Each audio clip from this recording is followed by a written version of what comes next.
projecte del Centre Obert Infantil és un projecte que està dedicat destinat a nanos amb una situació sociocultural complicada, complexa, amb unes mancances, i llavors els nanos a sortir de l'escola venen aquí, entren a les 5 de la tarda, es renten les mans i brenen. La primera activitat que fan és el berenar.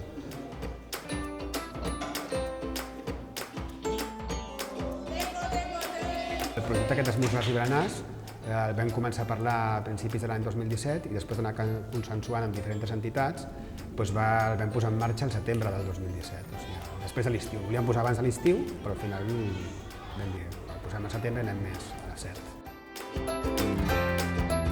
Vam donar-nos compte que les entitats que es dedicaven a esmorzars o berenars o les dues coses no rebien suficients aliments dels que necessitaven.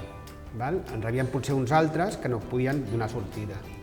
A vegades, per exemple, te poden donar 100 pizzas. 100 pizzas, mira, encara les puc col·locar en un berenar, encara puc fer un berenar, però si me donen sopa, si me donen raviolis, si me donen un altre producte, ja no el puc fer servir en un berenar. Llavors, jo renunciava a aquests productes. Llavors, per això vam dir, creem un projecte específic i li vam dir, esmorzars i berenars, que és el que fan. Hi ha un grup de voluntaris de persones que cada tarda venen i preparen el berenar.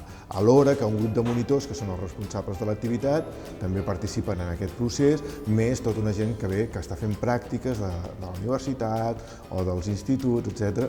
i participen en l'elaboració d'aquests berenars. Tot això està coordinat per una persona responsable i un grup que decideix què es fa de berenar cada tarda. Avui toca llet, amb galletes i fruta. I jo vinc, preparo la llet, la calento si fa falta i si no freda. Le poso un colacao, le poso los dots a las bandejas y aquí calento la leche si fa falta y si no, pues freda. Y después puso las galletas también en las bandejas, porque los porten los bonitos.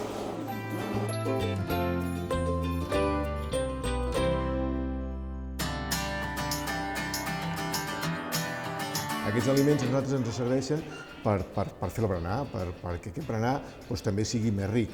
I el que aporta el banc d'aliments és una cosa que ens estalviem i per altre costat podem comprar altres productes que potser ajuden a que aquest berenar sigui més equilibrat, sigui més variat, hi hagi més coses. Les poblacions que participen són més de la província de Barcelona i més concretament potser el que és l'àrea metropolitana de Barcelona.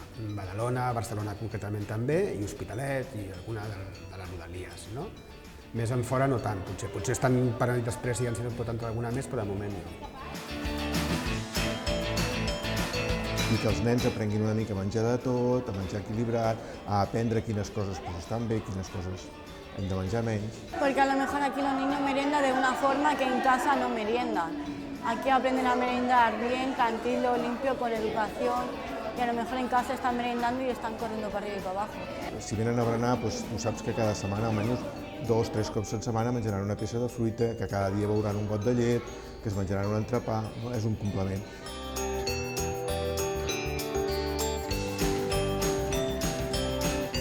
Acaban de merendar, recogen ellos cada uno de cada grupo recoge la mesa, la limpia y la barre. Después cada grupo se va a su aula y a nosotros, a los mitjans, les toca duchar y mientras se duchan van haciendo juegos. Yo he aprendido más aquí, con los nens y los petits, que en cualquier lugar.